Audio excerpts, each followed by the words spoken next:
the 2009 Clover Hill homecoming game. And for their third game of the season, they would face off against the Trojans of Midlothian, and hundreds of alumni on hand for this event. This will be the final homecoming game at this field, the new school being built, and 2010 will mark a new era for Clover Hill, 1972 to 2009 for this Clover Hill football field. The Cavaliers already pumped up on the sidelines, coming off the tough loss to the Titans of Cosby. They want this one big, not only for the homecoming win, but to get their record back on the winning track. And everybody pumped up and ready for this game. Coach Sean O'Hare talking to the man that'll be in behind center for this week's matchup, Joel Caleb, taking over quarterback duties for this game. And the Cavaliers will kick off to the Trojans to open this third game of the season. Christian Conklin boots it downfield, and on the return, Trojans looking for some running room, but Jamarcus Dobson decides to close the door on him, and the Cavalier defense comes out as Coach Fouts tries to get his defense fired up for this game, and they would do well all night. Thane Bruce in on the stop right here with some help. Bruce with 4 unassisted tackles and 6 assisted tackles. Cavalier offense takes over, the pass complete to Christian Conklin. He tacks on a few more yards, and then Doug Tyler with the run right up the gap, 17 yards on this play. He'd followed it up with 16 yards as he sweeps around the right-hand side and finds some room down the sidelines, finally driven out of bounds. Cavalier offense on the move. Coach O'Hare likes what he sees. He stays right on the hip pocket of Coach Adam Tiller, and then it's a 39-yard run for Joel Caleb all the way to the house.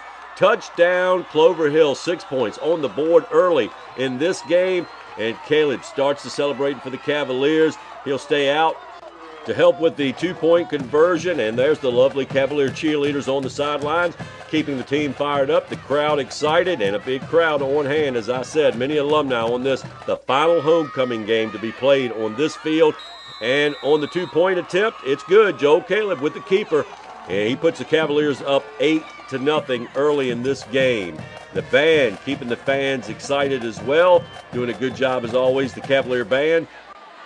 Big Mo Gross having 11 stops on the night, and he would also strip the ball from the Trojans and take it back 15 yards to set the Cavaliers up for another score. On this play, though, it was number 20 recovering the fumble for Clover Hill. That's Dimitri Evans, and he takes it in 32 yards for a touchdown. So the Cavaliers on the board once again, and look at that stop on the return. Cavalier kickoff, and number 30 comes flying in. KB Payne making the stop, and I tell you what, you'll feel that one tomorrow for sure. And then the Cavaliers set up with good field position. They score the pass to number 2, Craig Sprouse. The extra point attempt went wide. The Cavalier defense back out on the field and showing strong once again. 39, Cornelius Williams on the takedown behind the line of scrimmage. He'd have 6 stops on the night, and the coaching staff a little happy about what they're saying, except for Tiller. Tiller's going to pull all his hair out. Don't do that, Tiller. That pretty much carry the teams into the second half, and this will be much more of a defensive battle. Cavaliers get the opening kickoff of the second half. Number 3, Tim Thaniel on the return. He had a pretty good night for the Cavaliers as well as he continues to grow with this team. And on offense, Caleb connecting to Christian Conklin. Conklin turning it upfield. He'll tack on about 15 more yards before he's brought down. Caleb on the keeper, finds some running room, cuts it back, and this one takes the Cavaliers deep inside that Midlothian territory once again, and then Caleb would run it in for another Cavalier touchdown. Caleb 130 yards on 15 carries on the night. They fail on the 2-point conversion, but the Cavalier defense comes through again. Peyton Grider making the interception, and everyone is happy about what they see here. Grider, a big night for the Cavaliers.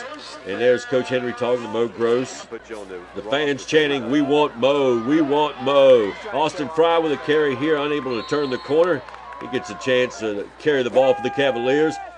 Trojans get the ball back, but they continue to feel pressure. That was number 1, Christian Conklin, and Keith Davis in on the stops. Keith Davis partially blocks a punt. There's the special patch for the night. And you always got to get that one in there.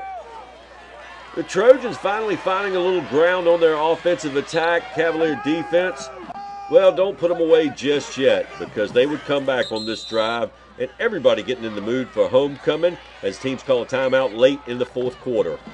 Trojans deep inside Cavalier territory, but right at the goal line, that defense makes a stand. That's right, Mo Gross says Cavalier ball, 4th down. The Trojans went for it, unable to get it into the end zone.